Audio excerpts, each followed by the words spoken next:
Hey, look, I'm well, man. I'm well, but I've got a feeling. I've got a feeling that you're not going to be very well. So, I'm all right. I made my peace with it. Obviously, in that 90 minutes, I made my peace with it. I'm going to class this as the instant post-match reaction. This is what it is, instant post-match reaction. This is exactly what this is. But we did really well. We played very, very well.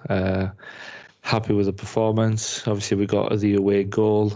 What is something what a Liverpool fan would say, right? I know this game. No, it's been awful, to be fair. It was awful. I think from the starting 11, let's just jump straight in. Do you know what? We're going to talk about the game, Liverpool-Chelsea. That's why we're here. That's why we're here. The listeners. That's why Chelsea got beat 4-1. Two controversial penalties that should have really gone to Chelsea. Or maybe not controversial, but two decisions that should have gone Chelsea's way that didn't. The match might have been different if we got that one in the first 10 minutes. We might have sat a little bit more and hit on the counter, but you can't blame. I think I put it on the group chat as well. I can't blame the referee now until he doesn't give Christian Nkunku's penalty as well when Van Dijk kicks him in the back. But we were poor, start to finish. We were weak. We were cute. I think I even referred to the phrase we were cute. You used that word. We're too cute, man. We're just you don't use cute for footballers, bro. Like anybody who watches it, you don't use cute. People over the pond, if you're watching an NBA match or NFL match, an NFL match, call them cute. Somebody goes like, "Oh, he's a cute player." Like, what are you talking about, bro? These are grown ass men who are playing. Like, and we can't play the young card anymore, like 23 is not young anymore. In this day and age, 23 is not young. These guys have been playing around for like 100 games. Like Mudryk came on. That was his 100th game. He's not young anymore. He's 23 years old. Yeah, not Chelsea. Wow. No, not Chelsea. Like overall. Overall. Yeah, I was going to say, what the hell? Like 100 games. There's a lot of time, a lot of games to play. We were just weak. Barry Shield was shocking as a centre defender. I'm watching the goal again. I don't know what he's reading. I know he looks lucky because he was poor the whole game. He was poor. Really poor. Like I was expecting him to win some individual duels, but he didn't do anything. He lost every single one of them. Chilwell poor. Disasi really poor. I even put it on the chart. Like I think when he let Jota bring the ball down from the air, like chest, knee, and I was like, and then Jota was like dashed straight at him. Like you must understand, Liverpool are a very direct team, and you have got to close them down. You don't let the ball come down. I just didn't understand what was happening. Yeah, really. It was, I mean, even from the neutral point of view, I think I can safely say that they were just awful performance from Chelsea. There was nothing offered at all, actually. You try to take positives, but I promise you there is not one positive from that. Positives. The only positive you would probably say is Nkunku's finished that sort of composure in the box and the turn. That is literally the only positive I've got from this game. Nothing else. Everybody was poor. Enzo was really poor. Nowhere to be seen. I feel like we're not playing to his strengths. The midfield was non-existent. The midfield was non-existent. I didn't even feel like the midfield even existed because when we didn't have the ball, it looked like as if we were 4-4-2 with Conor Gallagher up top. Gallagher and Palmer. Like, how are you starting a game away to Anfield with Palmer? Like, you're going to be under so much pressure. You need an out ball. Especially them two big-ass defenders that Liverpool got as well. How's he going to get through that? What you could do is probably put Breuer on, or put somebody who can hold the ball up. We've tried to play the ball out from the keepers. Then Liverpool pressured us. And we're like, okay, we need to kick it long. To who? We said this in the previous pod. We said that Breuer should be the player that starts just purely on physical. But no, basically, Madueke, awful performance. Same again, nothing. Very much one dimension, nothing offering. Mudryk came on for him, nothing again. I missed an absolute chance. He should have took a touch. He should have known he had more time than that. He didn't need to take that first time at the pace that he was coming in on his weaker foot. Like you had. It just doesn't seem ready, and I don't know if that makes any sense. Yeah? It could be that. It literally looks like as if, meh. It's 8 years. I'll get my money and I'll do that. I genuinely feel like he looks like the type of guy who does not like football, who does not enjoy being good at football or doing. Well, he's clearly not good, so I'm sure he doesn't enjoy it.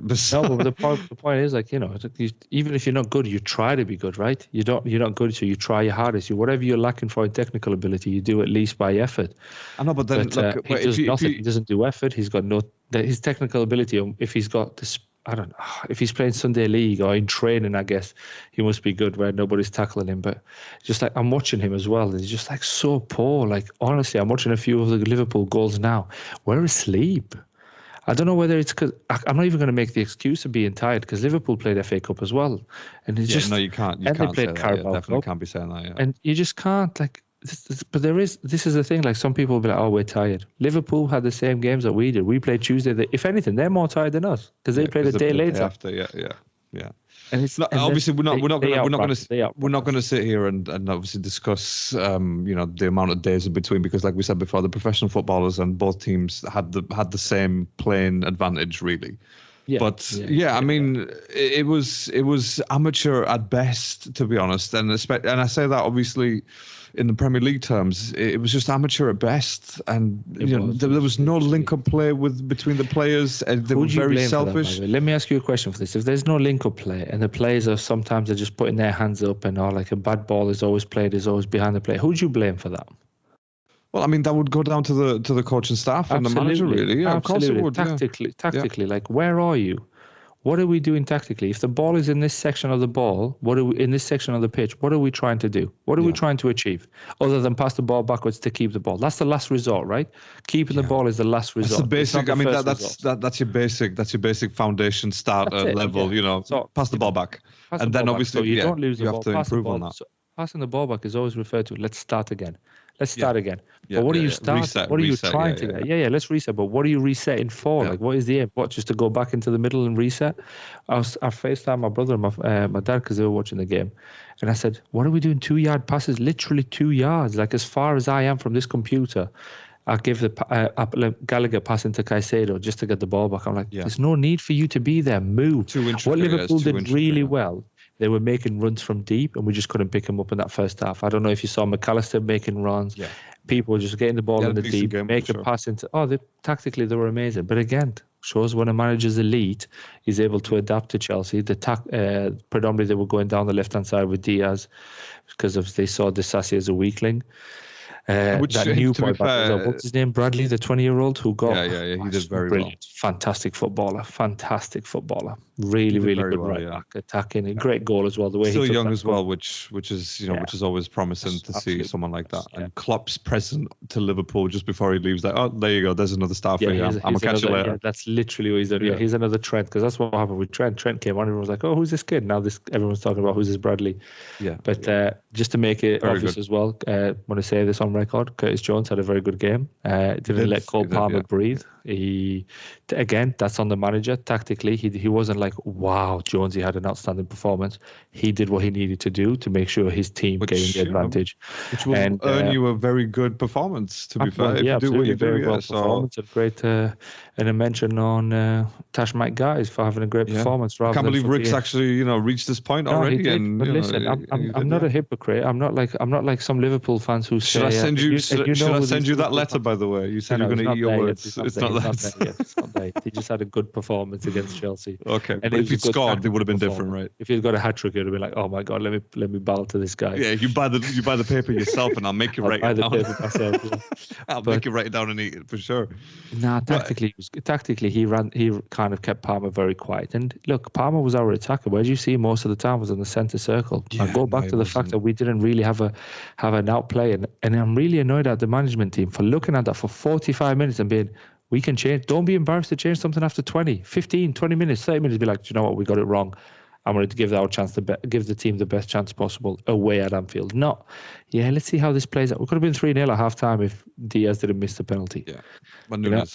Nunes missed the penalty. He missed a lot of shots, by the way. It was like five shots that he hit. Like, 3 of them hit the post, which is, it's unlucky. Also, I agree with you. I can't stand Ali McCoist as a commentator. I was watching the Albanian commentator, and I was watching the Albanian. He's trying to make he makes a point, and then he just quickly deviates away from it. And I was listening to him on TalkSport, by the way. Quick little deviation here, doing an Ali McCoist.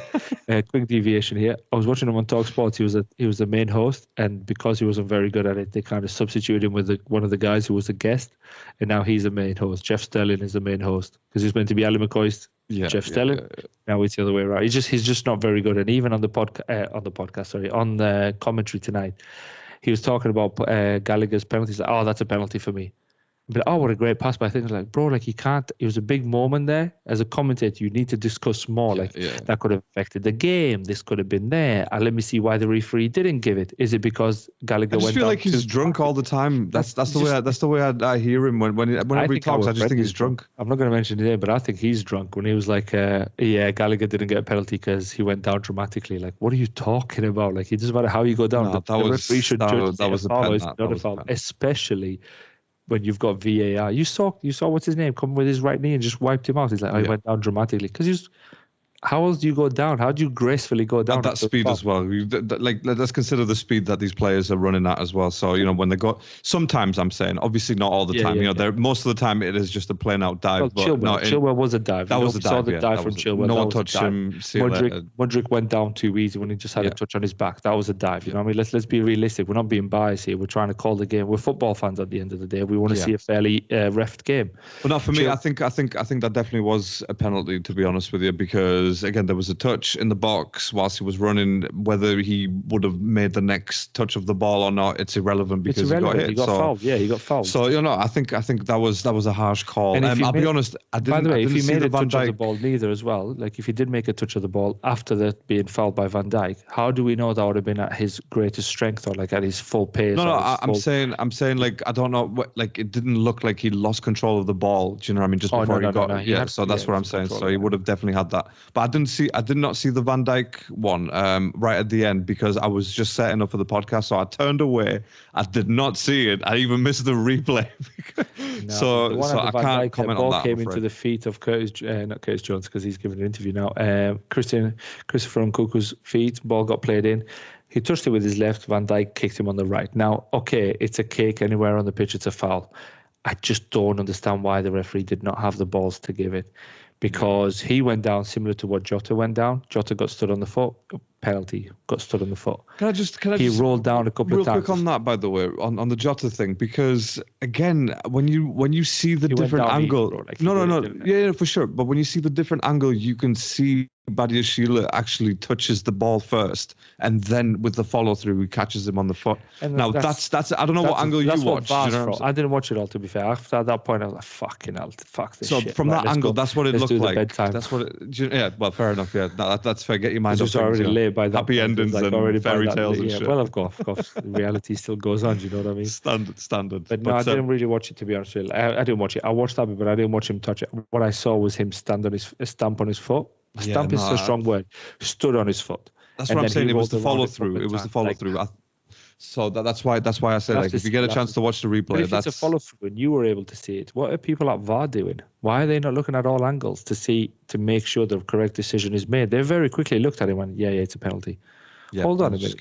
If there is a slight inkling that he's touched the ball first. Yeah. I saw what I saw. Whether my eyes lied to me for that split second or not, I'll go back. I'm just trusting you here. But if you have seen that, maybe that didn't. That's why I commented in the group. Your eyes lied to it. But yeah, I think probably. So again, we'll go 50-50 on that. That's the case, VAR, bro. Like that's what VAR's there for, to make sure it makes it easier. Like I genuinely don't understand why didn't the Conor Gallagher challenge didn't get a longer look. We definitely need to hear the conversation between the referee. I think that needs to happen. I think that's going to be an apology incoming, really, isn't it? It will be an apology, but I think because we got beat 4-1, it's probably no apology. Because if it was a 1-0 win or a 0-0, there'll probably be an apology. But yeah, because we got beat 4-1. Yeah, but that was early on as well, though. That was early on, so that could have changed the game. That really could have changed. I think it definitely would have changed the game. But again, it's ifs and buts now, you know. It's a moot point, but we're here to discuss decisions. And for me, I go back to it. The referee had no balls in this game to give anything for Chelsea. Chilwell, another example. Chilwell was running it past Bradley at full pace. Bradley pulled him back. Chilwell went down. Of course he did, because he's not going at the pace that he was running. Referee didn't give anything. Granted, the penalty wasn't, but that was a foul. McCoy is watching. Everybody's watching it. Like a drunk Ali McCoy can call it a penalty. Can call it exactly. See that it was a fucking foul. What is fucking Bradley or whatever Madley or whatever his fucking name is on the pitch taking the piss and just being like, nah, nothing. Okay, he can't see it. What about people at VAR, man? It was 2 pens, bro. The first pen was a big one for me. That's really left a sour taste, as you can tell. And then after that is just a team performance. It's just shocking performance. I think with I blame Poch. I was just saying, just looking at the lineup then. I mean, obviously, like you said, you can't really start with Palmer in any forward position by himself because, again, let's just go on physical factor alone. Yeah, well, but let's go on physical factor alone. When you facing two of the biggest defenders in the Premier League and two of the best, defenders, you can't have him because he will get bullied, and that's what happened. He literally was just running into a brick wall, and they were too quick for him to block his passing lanes. Yeah. Do you know what I mean? He had no chance to make any passes apart from that one that should have been something epic when he passed to Sterling, I think it was. Yeah. Early on in the half, that was a great pass. In the early half, yeah, great pass. Caicedo made a good pass as well. I don't know if you saw that one where Caicedo made a really good pass, but that's it. Just a good pass is nothing if it's not material. Sterling for me looked like as if he had too much. It was too much emotions going into this game. He got booed a couple of times early on, and then all of a sudden he just couldn't. He went up against a 20-year-old. He just stopped. He did not attack Bradley once. And this is the Raheem Sterling I've been kind of trashing previous episodes.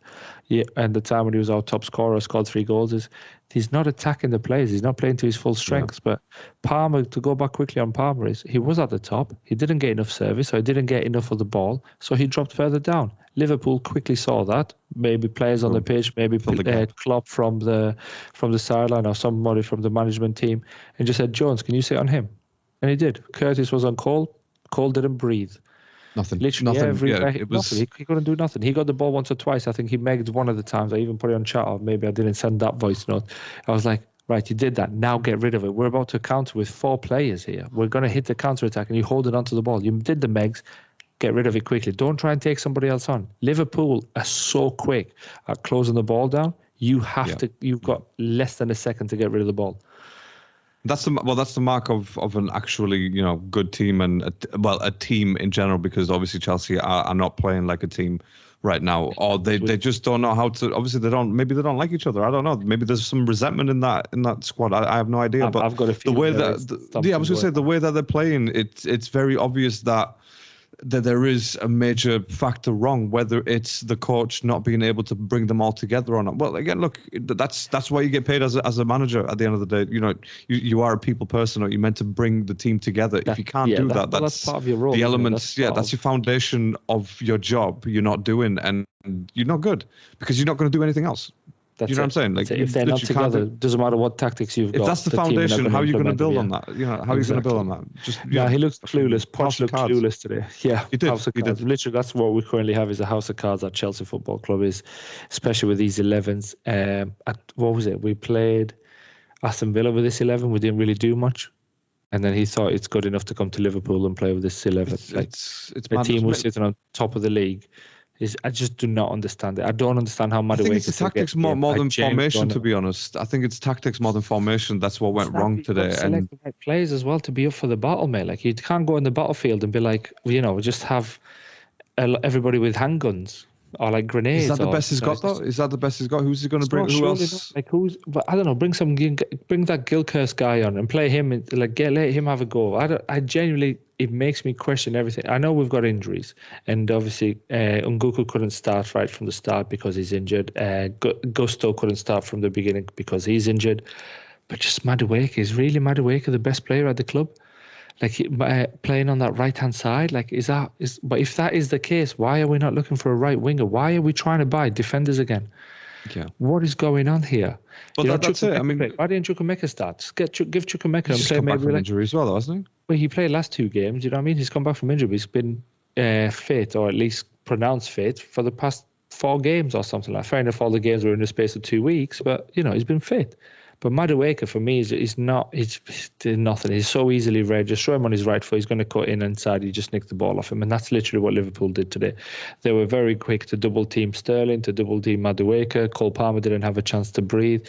Enzo, Caicedo and Gallagher's running around, bless him, to try and make something, but nobody else is running. You can't press with one player. And we saw that bit as well when he slipped, when the ball came to him at the edge of the box. Right, at the edge of the box. And he went, fucking Connor. And I was like, I'm going to send you a voice note. I'm not going to type it. I'm going to send you a voice note so you know exactly how I feel. But, I think that was probably the best thing I could say at that point, because I've already made my feelings clear about Conor Gallagher. We didn't turn up at all. No, not at all. We won one half. We did something. We didn't do anything either half. Second half, okay, we made, but nothing. Literally nothing. We didn't have a shot on target until the 47th minute when Enzo shot from 25 yards out. Yeah, It's and this is what made me think from that starting 11. He's just trying to go there and make a draw, and then come out to the media and say, "Yeah, we played all right. A draw is a good result." Like, no, bro. Like, it's not a good result. Like, this is Chelsea used to decide titles for Liverpool, for Spurs, for other teams when we used to beat them so that they don't get the league, for example. You know.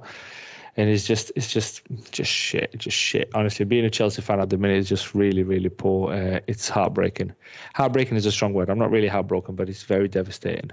Really, I think it looks like it's getting worse as well, to be honest. It's time wasting. Yeah, I'm watching the football. I FaceTime when we got 2-0. My brother and my dad were like, "Are you really going to watch it?" I was like, "Just for content for the podcast." Yeah, literally, that's the only reason I watched the podcast. I said I will not be watching the rest of this match, regardless of whether turn it off after 3-1. I was going to go back to Spurs. That's where I'm at. Spurs looks more entertaining to watch Spurs Brentford. Because City, I wasn't going to watch City, I'll be honest. No, of course not. Yeah, before I even turned it over, it was 2-0 City, so exactly. I wasn't going to watch that. There's no point. But what's going to be interesting to see is where Liverpool are at. This was a good performance, but against a very weak Chelsea team, so this doesn't really tell us anything. The next big game, obviously, or the next game that will give us an indicator where Liverpool are at. Are they really favourites for the title? Is away to Arsenal. Yeah, that's it. It's next weekend. It's next week, and it's a Sunday night kickoff, isn't it? 4:00 or 4:30. So it should be an interesting game. Should be a very interesting game, and it's a good segue into Arsenal if you don't have anything else to add for Chelsea, by the way. Because we've said, look, the thing is, we've said everything we can possibly say about Chelsea, like, you know, because they have been at the lowest for a long period of time. So there's nothing new to be offered here, apart from the fact that clearly stood on the sideline. You know, Pochettino wasn't. It just didn't look up to it. You know, when you compare him, you can't compare him with Klopp. That's not what I mean, by the way. I'm saying, no, of course not, standard. But I'm saying, like, you know, you shouldn't even be on the same field because of that performance. You know, the fact that you didn't change the tactics at all throughout the whole game, even in the second half. Even in the second half, just put Breuer in or something. Pull Palmer back. Let him free roam where he wants to, like where he usually plays quite good. Do you know what I mean? Take Madueke up. Like, make that change. But I really would have took Palmer off. Palmer was weak in this game. He chickened out of every 50-50. I don't know whether he's worried of being hurt. Obviously, of course, that's what he's worried about. But you can't chicken out of challenges. You cannot go into a 50-50 and pull out and be like, nah, actually, I don't fancy it, because the other player will win the ball every time. And that's what they did. They won the 50-50 challenges, and they were on the attack, 50-50 on the attack.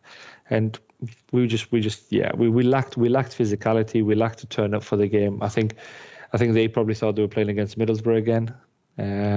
I'll be honest with you, I had high hopes for this game. Not a victory, but I thought we'll play well against a team that's open. And Liverpool they were open, but they were ruthless. Pressure. I mean, what was the predictions for this game? I think I said a draw. In all fairness, I went team winning, but it's just difficult. I just don't. I went 3-2. I went 3-2 Liverpool. So yeah, quite high scoring, but not the score at all. 3-2 would have been perfect, to be honest. But yeah, look, Rick. Obviously, we'll move on from Chelsea because I don't want to reopen those wounds. You know, this is the whole point of the instant, you know, post-match reaction, because you know you get your true feelings out, and yeah, this is. I'm sure there's going to be hundreds of Chelsea fans out there who feel exactly the same, if not more, if not all of them. I'll be honest, people will be calling for Pochettino's head. I think I've got a feeling, because I was moment in that game and I was thinking he looks clueless. He literally looks clueless. Especially when the manager looks clueless. But I think by the penalty, I think he looked clueless as well. But even before the third goal went in, I think the camera turned on him. I think I even put it on chat. I'll have a look exactly when I send that. But I was like, and there he goes. The camera shows you a clueless Pochettino on the sideline. And when I mean clueless, you could see the look in his face going, I have no idea what to do next. Yeah, what do I do next? And you're right, there is absolutely no answers, and no one was helping. To happen, you've got to, you know, in any line of work, if your manager, if your boss, if somebody, your CEO is going, I just don't know what to do next. You're like, see you later. Yeah, because we have to go in a new direction, because this business and this ship needs to keep moving, needs to keep sailing. Yeah, and it doesn't care for one person. You at the top, it's not really going to. Doesn't care for one person. So no, you're right. You're right. Head. I'm not saying let's sack him straight away, but something needs to change. Either he needs to reflect the player. He needs to get the players to talk, or he needs to get the players to play, man. I just don't understand. He puts their three attackers, Sterling, Palmer, and Madueke, and there's no link up. They're like, why are these three together if there's no link up? What are you working on training? Like, I know you had 4 days, but what are you trying to achieve? Yeah. There's no clear purpose. Let's not just focus on set pieces, yeah, because you might not get one at Anfield. You probably didn't get a corner until very late. So how are you going to kind of get the ball in the box? How are you going to work things around to get a shot? You know what Liverpool are going to do. They're going to press you, and they're going to press you with numbers. They're going to the pass that you think you've got on, it's not on because they've already closed that pass down. Yeah. So then, where's your option? You got to think. It felt like there was no research on the competitors. There was nothing, man. It was just BS, man. It was a lot of BS. They've literally turned up unless they're thinking, it's okay, we'll get them at Wembley. You won't do fuck all at Wembley, bro. Liverpool will beat us at Wembley. If we play like this, Liverpool are beating us. Like, every team is going to beat us if we play like this. If any other team is watching this, whoever we've got next, I don't even know who we play next, watches Chelsea play against Liverpool like this, and just be like, just do this to them. Just literally smother them with pressure. Don't even let them breathe. They'll make a mistake. Barishia will make a mistake. Caicedo will make a mistake. Every single one of our players has got a mistake in them. I don't know what it is. I don't know what psychological demons they've got on. They might need to bring somebody in. I genuinely don't know how just to exercise those demons. So So if anybody was this bad, they're not paying 80 million for a Mudryk. If anyone's this bad, they're not paying 120 for Caicedo. Oh no, you stuck with those players. You stuck with those players. Yeah. No, I get that, but I mean, like, why are they so bad for Chelsea? What is it about them being in that blue shirt that makes them so poor? Because Caicedo wasn't this bad. I think he wasn't great, but he wasn't this bad for Brighton, right? No, he wasn't. He was confident. He was running with the ball. He was passing the ball forward. Now he gets it and passes it to Chelsea. It was 120 million worth, or 115 million worth of goods. So it's. But yeah, look, Rick. Like I said, it's it's stuff that it's been spoken about before, and I don't. There's no point. There's no need to go into it. Obviously, we just need to let it be known for the sake of this game. But, you obviously the frustration is clear in your voice and the points that you're making. And like I said, there's going to be hundreds, if not all, Chelsea fans who feel exactly the same way.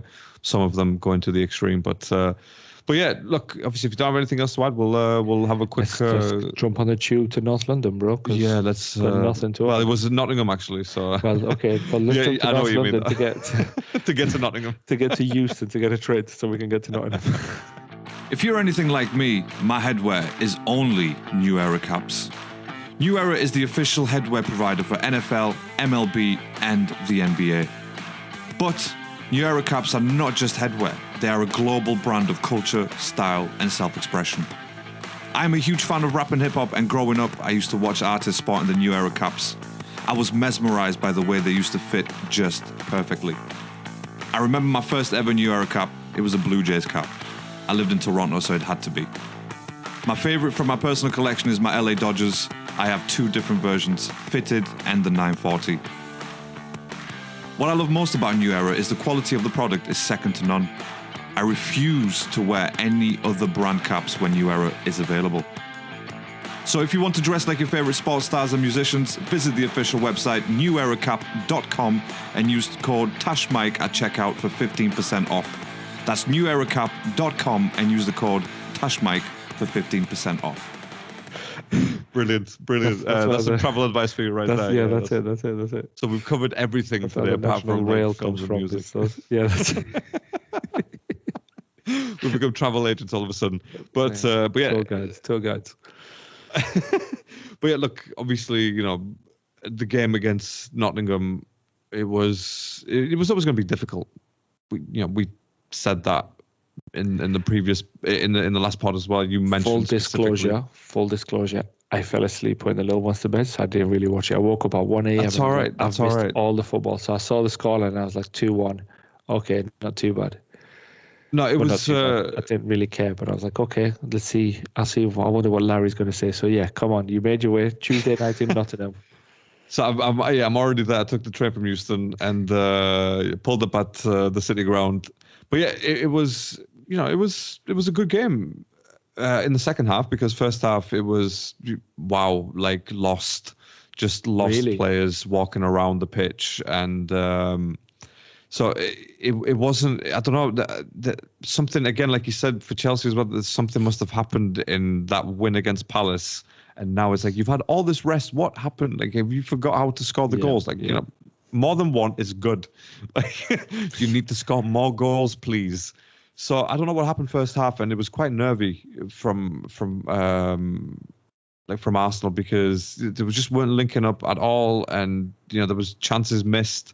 Saka just again first half he was quite lost as well, and it wasn't a performance where you'd think these guys are going to be champions. I'm just going to be honest about it. I'm going to say it because it wasn't like just that first half.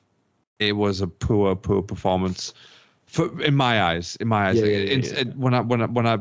mean by that is obviously they played, half decent because it was 0-0 at the end of the day. But I just feel like, you want to be champions. You need to. When I watch Liverpool, they are just relentless, absolutely fucking relentless. They will chase that ball until they are fucking out of breath, and that's never apparently they've got like extra oxygen tanks on them or some shit. So that's why when I say poor, that's what I mean by poor. It's like, you're just not at that level yet. You need to be that ruthless and relentless in every single minute of the game. Like, just do not let the opponent breathe at all. And obviously for Liverpool as well, they've had a few first halves where they haven't been very good, and you think, oh shit, they actually may lose, and then they come back second half and score 3 goals, and you're like, oh, okay, cool. So why didn't you just do that? So for Arsenal, it felt like that's what kind of happened, but even in the second half, it just wasn't a convincing performance where you'd feel comfortable as a fan, where I'd feel comfortable and say, yes, okay, yeah, we are going to win the league. I just don't feel that comfortable saying that because from what I'm watching, obviously I want to believe in my team standard, but at the end of the day, I'm trying to be realistic here. It's not what I wish. Obviously, there's still a long way to go. If you beat Liverpool next week, I think you kind of you get the momentum your way going again. So build that momentum again. Because right now, being 5 points off the top it is difficult to see like how you guys are going to. No, it's not even. Honestly, Rick, it's not even about the points. Games. Like, you're still winning 2-1. Like you say, I hear you say like you've not had a very good first half, but coming away from Nottingham Forest 2-1, going away to win football matches is a great thing. Chelsea last 7 away matches, they've won 1. Not even drawn, 1-1, lost the other 6. In last 7 away matches. So these are the things, and I know you shouldn't compare to my team, but like compare with the top teams. You're winning football matches, mate. Like that's the main thing. You're scoring goals. I think you are one striker away from being serious challenges for the Premier League. But I think the thing shuts tonight, isn't it? Transfer window shuts tonight. I think there is no striker coming in. So you're going to have to do with Jesus and Saka and maybe a bit more reinforcement from Trossard or Nketiah in terms of offering a little bit more, scoring a bit more goals. Which it did, to be fair. Trossard, it was quite good when he came on, and he provided just a little bit of a different dynamic to what Martinelli usually brings.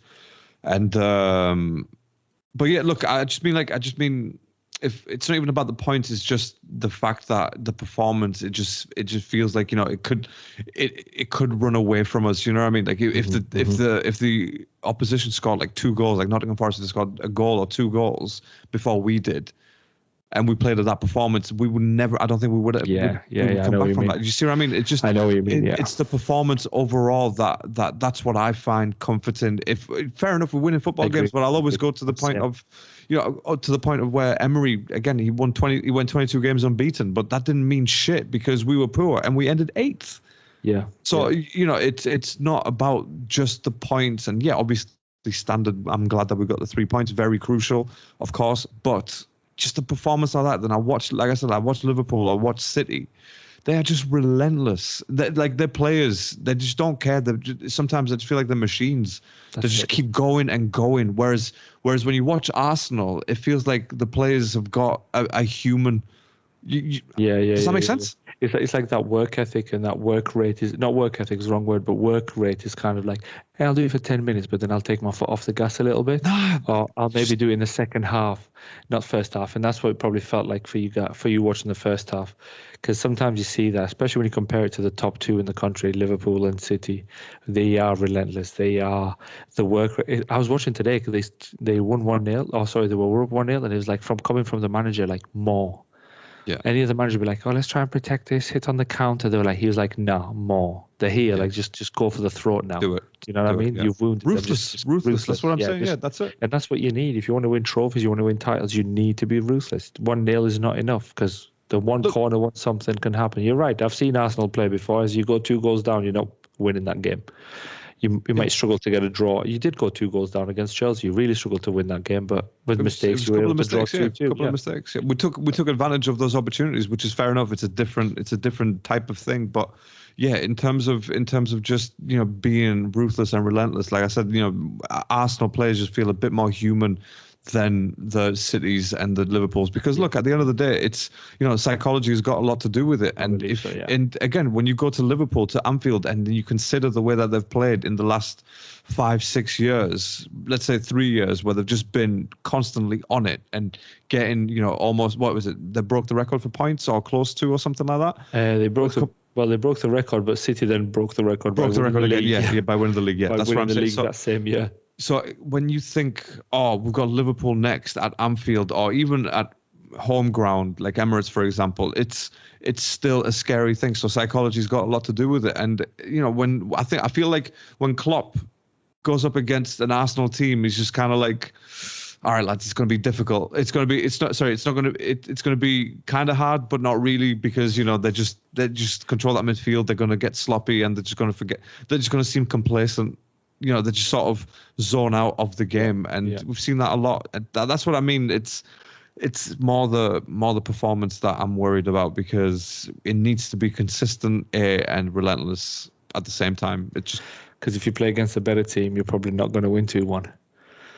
My point, exactly my point. That's what I mean. I know it's unfair, because you should really think about the opponent that you've got ahead of you right there and then. But again, at the end of the day, it's a 38 game league. You are going to play the better team, so you need to think of like, shit, and how do I beat a better team? If, like you said, if this was a Man City or a Liverpool, they could have beat us. Even a Tottenham probably could have just held out. Look, that's a bit extreme. I'm going to delete that. Forget I said that. Forget that shit. But no, obviously, I'm just trying to make my point, really, that that's what worries me more than anything else. And obviously, like I said, points are great, got them, and Saka finally, actually did something a little bit more than something. Yeah. Yeah, this guy scores, and then all of a sudden records come out where it's like, 23 goal and assists. What did I see? Something, it was like 10 and 10, first Arsenal player to do it since so long and so forth. And I thought to myself, Darwin Núñez did that ages ago. Darwin Núñez was on 10 and 10 a long time ago. Yeah. Do you know what I mean? We didn't give Darwin Núñez the credit. We seem to give Saka, because he's English. Like, let's just be realistic. For as awful, Darwin Núñez is not awful, by the way. He's a good footballer. He's not awful. He just can't. He needs a lucky break. I don't know what. Again, I use the word demons. I don't know what demons he has going on.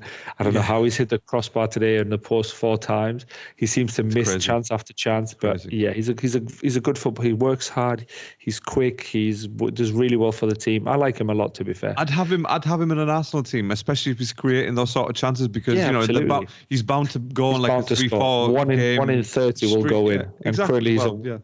Curly's on 0 for 27, so that's just this game. I think we're just making a fun out of him. Like I mean everybody, is simply because obviously we rate him, or we're quite jealous that he's doing all right and he puts himself about. Yeah, but he gets in those positions, which again, our players for both respective teams are not doing right now. But look, I'm happy. I'm happy that does do that, though, don't we? As the British media do that for British players, and he sort of.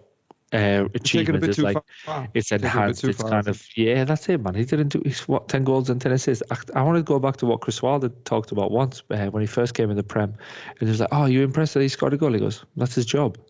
That's what I actually pay him every week to do, to score a goal. I'm not impressed he scored a goal, because I pay him the 50 grand or 55 grand a week to score goals." Exactly. You know what I mean? So like, when people are saying, "Oh, Saka's got assists and goals," that's what he's there for. That's literally what he's there for. Now, I don't want to downplay, because it's super hard to score goals and make assists, but let's not put it on a fucking like lights and shows and red arrows going above it, the title saying Saka's got 10 and 10. Like, he did that. Darwin Núñez did that. We got nothing. Nobody heard about it. So it means fuck all, to be honest with you. It means fuck all. It doesn't mean much. I'm probably the only one of only Arsenal fan who just doesn't hold Saka in such high regard. He's a great young player. Yeah. Great young player. I'm not disputing that. Like, sometimes you can go on decent runs, but sometimes, that's the word that hurts me. It's sometimes like, bro, you're at the age where you should be on that all the fucking time. You should be on 15 to 16 goals at this point right now. Yeah. Just you. Forget the rest of the team. You need to do that for yourself. He's had the chances though as well, hasn't he? Like, I saw the amount, because I watched a bit of the highlights. He had the chances yesterday to at least get 2 goals on the game. He did, and that's what I mean. 2 somewhere else, all of a sudden that 10 looks like an 18 or a 20. Yeah, exactly, my point. So it's until he reaches those numbers, I'm only good. The most I can realistically say is that he's a very good young player, because he hasn't. How young won is anything. He though? Like, is he young, or is he like 24? I think he's like 20 or something. No, he's not that young, is he? 20. Yeah, he's 20, 21. He seems like he's been around for years. But I mean, I think he's been around. Did he start at 16 or 17? When did he start? He must have been about 17, I think. I thought you were going to say 10. Well, yeah, I mean, obviously in the academy standard, isn't it? Yeah. But like, no. He left the primary school. He left juniors and went straight to the team, man. But so look, maybe I'm too realistic and too brutal. I don't know. Now in this day and age, very quickly, a quick question, because obviously I've mentioned something about Mudryk and Chelsea youth, and you mentioned something about Saka being young. When do we stop classing them as young? Like these footballers are, what age group do we say, do you know what, that is no longer young? Do you know what I mean? Because 21, 22 is young. You and I, 21, 22, were young. But like, if I'd played football since the age of 16, I've had 6 years experience in the Premier League then, like a Wayne Rooney, for example, or a Rashford who came at 16, 17. I think Rashford started at 16. At what point do we stop saying young? Is it up to 21, 22, and then after that it's prime to 29, and then we're like, okay, he's getting on a bit now, probably 30, 31. 30 to 33, and then 33 upwards, you're like, oh fuck, he's Ronaldo at 39. I think it should be on years of first team experience. I think that's what it should be based on. Like you said, with Rooney, he was there from 16, so by the time he had his first 5 years, like 21, when he was 21, you're not young anymore.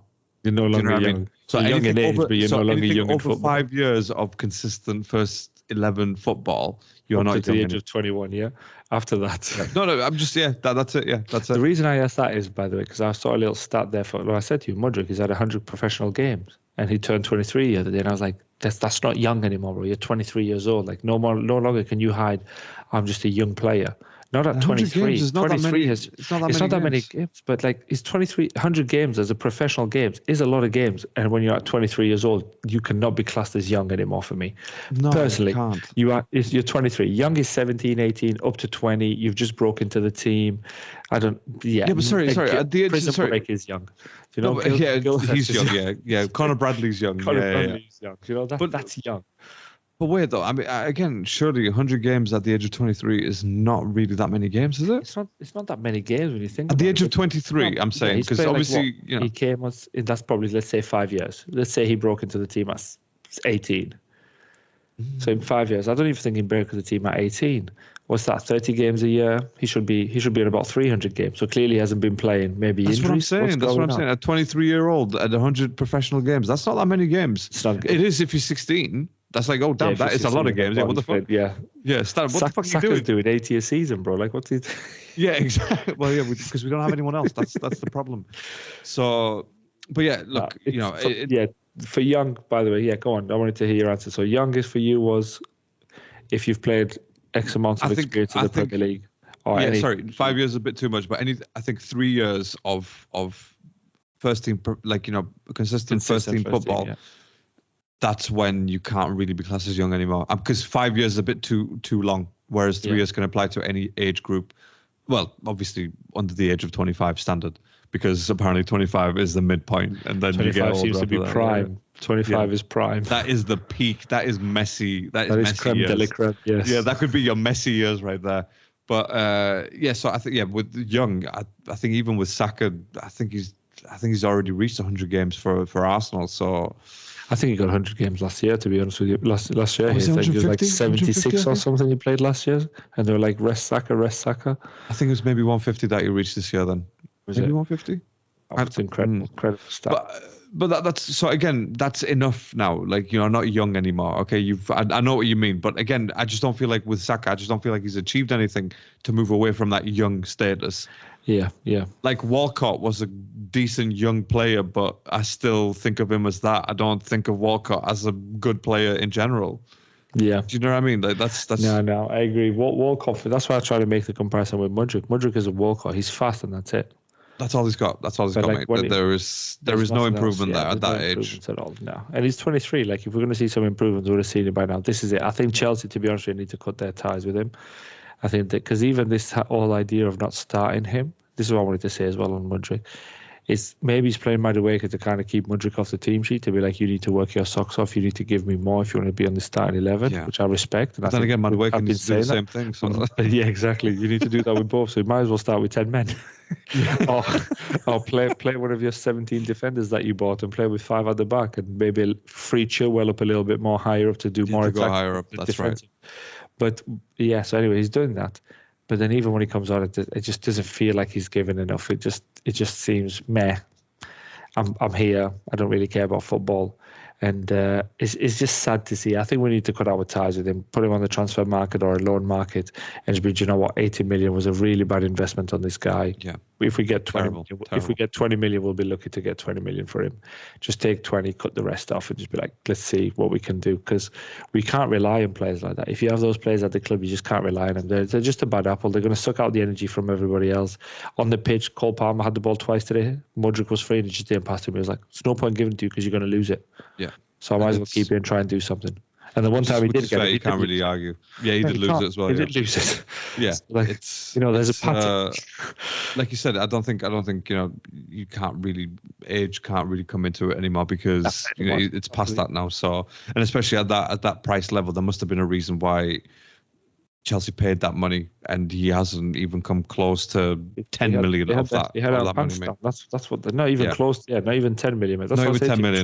20 million. You're lucky to get 20 million for him.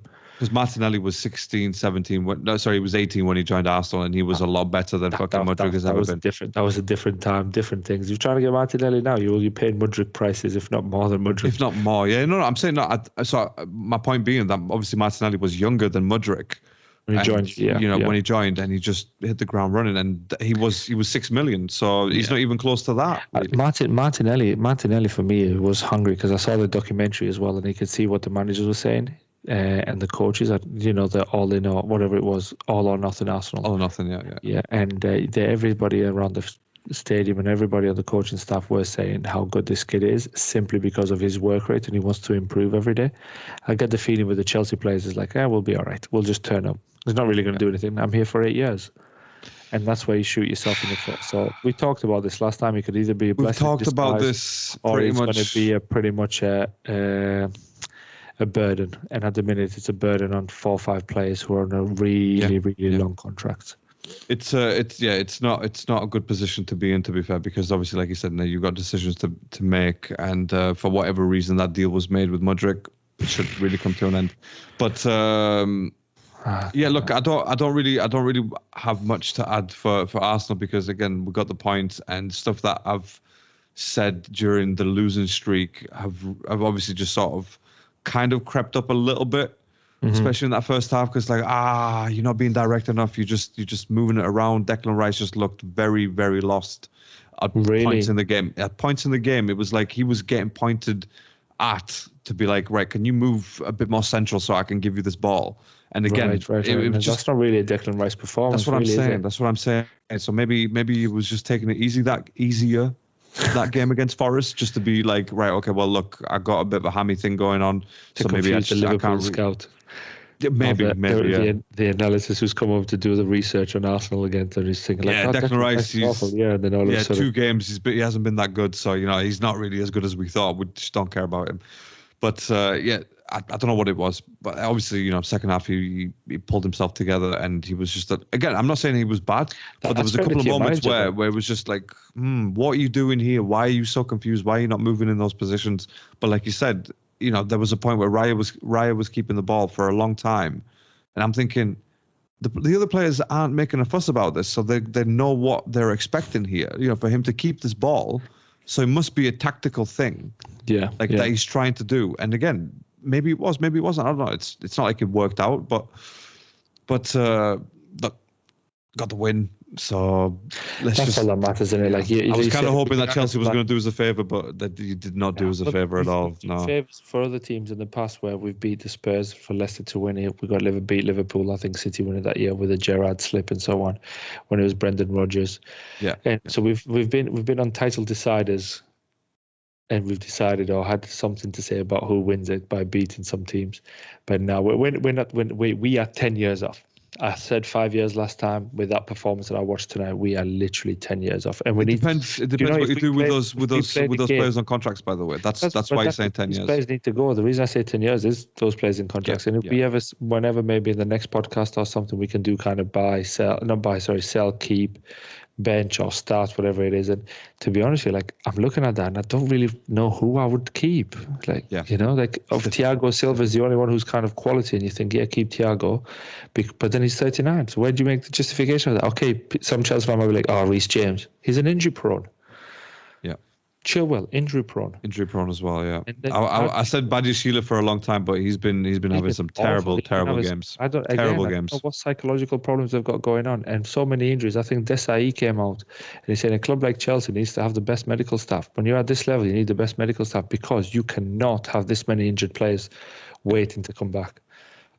And we're really, really off it. I think Todd Bowley has really fucked us over. I've got a feeling it's going to be even worse. Financial fair play is going to bite us in the arse, because nobody's going to buy Conor Gallagher for 80 million that he wants to sell, and 50 million Roya, because that's what he wants to sell to try and make up for or at least trying to fund a striker. It's and the striker we paid a striker who can't score goals, and we need a striker. So everybody's going to be like, wait till he gets it. This I promise you now. This is the kind of the general consensus and general feedback you're going to get from all Chelsea fans after today's performance. We didn't have our strongest 11.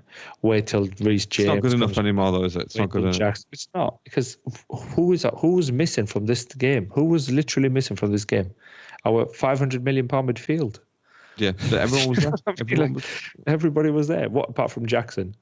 What has Jackson done to Reece James? Like, what's he done apart from getting injured? Reece James, what's he done apart from being injured? Like, no, what I mean, and what's he done in the sense of you to be like, yeah, but if Reece James was here, he could do this. Yeah, that's my point. Yeah, we won the Champions League. He did something. Since then, he's done nothing because he's been injured majority of the time. Comes back, gets re-injured. Same with Chilwell, got injured, and then you look at Chilwell and you think, are you not going on these challenges because you think you're going to get injured again? And that does come in mind, by the way. You know, you don't want to be sidelined on your own training when all your friends. It's time to move on from that player if that's the case. You might have to. If that's the case, you have to, and then be like, I'll see you later, pal, because we've got to go in a different route. Because, like I said to you, the ship is going to keep going. Well, ruthless and relentless. Look at the players Klopp started with, and look at the players he's got now. Nobody ever talks about, oh, he sold Daniel Sturridge, or he got rid of Coutinho, or because Coutinho who, bro? Yeah. Yeah, we won Champions League since Coutinho. We've won the FA Cup. We've won the Premier League. We've won trophies since Coutinho. And nobody. That's the thing with fans. Everybody's trying to get some sentimental value towards a player, but once you sell them and you build a better team and your team that's competitive, fans will always be like, this is a good team. We want to have winning seed. Do you know what I mean? Arsenal could have sold Henry if they won the league after that. Nobody would have been like, oh, I can't believe we sold Thierry. No, because we sold Thierry, paid the funds. We've won the league in 07, 08, 09, whatever you may have won the league since 2002, 1, 2, 4? Or is it 04 you won? I can't remember when it was the last time you won it. It's all right, man. It's all right. No, but I'm just saying, like, that's what happened. Same with Liverpool. Obviously, Coutinho was their best player. They sold him and did that. Chelsea sold Hazard and didn't seem to replace him. Got Christian Pulisic, who's stick thin. And he was doing all right in Milan, though. He's doing all right in Milan. It's not the Premier League. Anything physicality, you need strong players. You need players to compete. And I use that word very, very carefully. You need players to compete. You need people to be up for the challenge. Because if you're not, you just get what you had today, and you saw what was today. Didn't turn up. That's the definition of not turning up. I'm not here to compete. I'm just here to make up the numbers. Yeah, clearly. I'm just here to get my paycheck. Get my paycheck and just shoot off. Yeah. So. But yeah, Rick. Like I said, I've got nothing else to add on my team. Obviously, this was fun, and I hope listeners have had fun listening to this. It's for the neutral, obviously for the Chelsea fans. There's things to think about for sure. There's a lot of things to think about, from players to manager to ownership to finances. Everything in just every department seems to be falling apart. But yeah, look, obviously, like we said, there's going to be an instant reaction, so we're not going to keep it too long like our normal podcasts.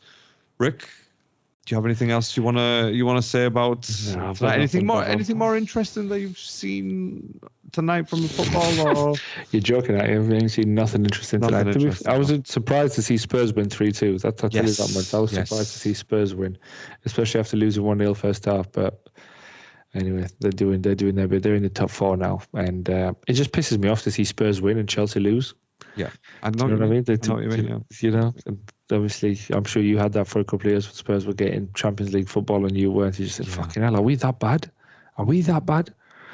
But reality is, we are that bad. So it's sad, bro. It's sad. I've literally got nothing because I could keep going on about and pick different moments all the time. But yeah, I'm gonna stay away from it now because it's just. You said you've let it all out. You can go to sleep a bit easier tonight. Go easy. I can sleep less grey. Because you won't be waking up, with sweating nightmares and scaring your wife because you're like, fucking Sterling. Oh shit! And then go back to sleep on that. Sterling who? I didn't Raheem. even mention Sterling. He did fuck all. Apart from the goal, when I met you, like, where was Raheem? Yeah, exactly my point. That's you shouting at Raheem like, Raheem, where are you? And there he is. That's why you're waking up in cold sweats, bro. Because you can't find Raheem, but I don't even think Poch can find Raheem. I think he's still trying to substitute, but he doesn't know he's lost him in Anfield somewhere, or somewhere in Bradley's pocket. Yeah, somewhere around there for sure. But so obviously we'll be back on the weekend after another round of football, and we'll have some chats, and obviously that'll be probably a longer one anyway because hopefully by then you would have calmed your nerves. Yes, to talk about some happier thoughts and whatnot. But it'll be interesting to see what the referees say as well about VAR and whether those decisions. These referees when they invite them on the sports shows and they kind of say like, is it a penalty? Is it not a penalty? Yeah. Why Howard Webb usually does that, doesn't he? Yeah, he does that, and obviously he's the head of the referees. What is it? PGMOL. PGMOL. Yeah, he's part of that. So it'll be interesting to hear what he says. Because I still stand by it. Like when our friend said, it's dramatic fall, like I still stand by it. The fall is not important. It's, especially with VAR. I can understand it normal when there's no especially when Jota did it like 2 weeks ago and he literally, he was swimming out there in midair. So. Exactly. So, do you know what I mean? It's the kind of things. But Liverpool fans feel like, no, it was dramatic. Like, it's not a penalty. It's just the fall was dramatic. I'm not asking you to judge the fall, bro. I'm asking you to judge the foul. Do you know what I mean? I feel like when I'm in the group and we're all chatting, I just feel like I'm maybe not a biggest fan of Arsenal compared to how much fans you are of your teams, because I'm always fair. I'm always like, fuck it, that was a dive or whatever it is. But I try to be. I feel like I'm the most unbiased because let me tell you why. Let me tell you why. Because those two brothers are just like them two through and through. Them two are like, damn, straight jump the gun. They'll hit you in the balls type shit. Where it's like, yeah, but your team's 10th. Always, every conversation, it's like all that type of shit. I think he did it yesterday. I think one of them did it yesterday with an Arsenal fact. I can't remember what it was. Oh yeah, sorry. I missed the chat this one. Go and tell me, because it was like when I clicked on it, was like 36 convos, the messages. I was like, I'm not going to go through this. So let's press this arrow, go straight to the bottom. So I think I put up a stat that said something like 12 and 11 points Chelsea and Liverpool respectively have won since game week 17 or something. Okay. So I think Liverpool 12, Chelsea 11. So I put it up to say like, fucking hell, I can't believe Chelsea have actually done quite well in the recent times. It's got that many points. So I put that up and one of them messages back and it goes, yeah, but Arsenal are actually, they got 7 points from the last whatever it is. I'm like, bro, I'm just putting this up to... Just enjoy the stat, bro. Comment on the stat. Yeah, I was like, damn, Chelsea, I can't believe that. I don't know why they do that. But, it's the same when I mentioned 38, and I was like, 38 is not very good for the team. It was like, who's better than Caicedo, 150. I was like, bro, I'm not saying he's not. We're not comparing him to my guys, you know what I mean? Yeah. We're comparing him to like anybody else who's your team. I'm gonna take the pleasure of being the most unbiased out of all of you, because you do get a bit, with Chelsea, you do get a bit like. I think I like to think I'm the most unbiased. I think I'm the most unbiased. Yeah, but that's obvious. 2 Champions Leagues, you gotta say. Do you know what I mean? Like you throw Invincible at us all the time. Like I said to you, I said never. That was the question. That was the question that you asked, right? And I've never thrown. That's because you're biased. That's why you said That's that not is me- first. No, that is the way I feel about the achievement. That is the way I feel because, like I said, there is no team nowadays that's going to go 0 fucking matches being unbeaten. Like, it's just not going to happen. You can go on a good, like, unbeaten streak. You it's went never going to be. 38 matches in the Premier League unbeaten, but you got beaten everything else for that season. We're talking about the league. We're talking literally. That's what they got. And that's what they got the Invincible Trophy for that league. Listen, they didn't get it for we'll never win. It's like your Invincible season is my 2 Champions League. It's Liverpool's 100 and something points. By the way, never mentioned the Invincible title, not once. But to me, unbiased is being fair when you're watching the game. It's not about like kind of comparing to old achievements. I think comparing old achievements is when you've got nothing else to argue about. So then you come back and be like, yeah, but we won the league.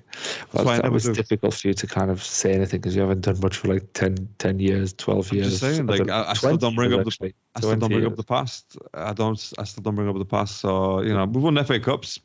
We're record holders of that. You know, fair enough. We're record holders of that. So happy days. You know, I still take that, but I've never used it. I've never used it because I don't need to. So I'm going to take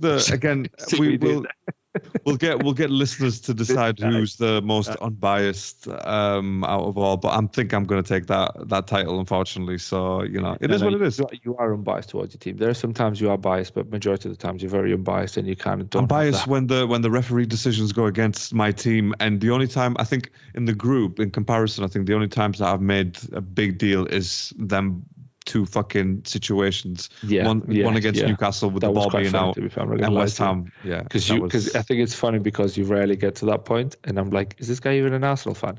And then when you get like that, I was like, there he is. He is. It's pulling on that cord. It's really pulling on that cord. And it's just like injustice right there. But it was.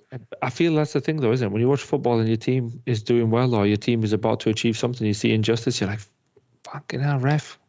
Yeah. Or vice versa, your team's not doing well. You need a blatant. It's blatant, I think. Yeah, that's the problem. Well, that's it. When you can see it with your own eyes, you're not even an elite referee. You're like, come on, that's a foul. The commentator says it's a foul. The guys who are analysing it on the studio says it's a foul, or the ball is out, or whatever it may be. You're like, so what is the referee watching, and what are the people at VAR seeing? Yeah, and it makes you ask questions. But it makes you frustrated more than anything as well, because you're like, and then you bring that Albanian out in you and be like, this game is sold. They've sold it. Corrupted out here. Yeah. Refs have been paid off for sure. Been paid. For sure. Typical Albanian stuff. That's what we do out there. I don't even think it's Albanian. I think it's Eastern Europeans. I've seen Italians do that Balkans. As well. Balkans and Southern Europe. They're all like. Yeah, but Italy, it's actually true though. Actually, in Italy, it's actually true. Yeah, we see Italians are actually they actually mean what they say. So, but yeah, Rick, if you've got nothing else to add, man, we'll bring it to an end because my Mac is just warning me. Do you know what? Let me just put this on charge before we end. 2 seconds. Do it. Oh no, he's going to put the Mac on charge. I was hoping it was going to be a 45-minute one, to be fair, but now we're in something. So 15 minutes over. This is better than what we usually do. Usually, so that's quite good. But you know, it was a difficult night for you tonight. So, you know, you have to vent them feelings, and you did. That's exactly what you did. So yeah, but I thought I'd be more angry than I was, but I think I calmed down when I kept thinking about the performance and being like, do you know what? Maybe when you listen back to your voice notes and to this podcast, you probably. I think it's the voice notes. I think it's the fact that I got it out in the voice notes, because if I didn't get all the voice notes out of them. Should I include some of them voice notes out in the podcast? Are you sure? No. I'll put them right at the beginning. And don't include those voice notes. No? Okay. Those are private. Fair enough. You've got to be in the for that. That's fine. Yeah, you got to pay for that shit.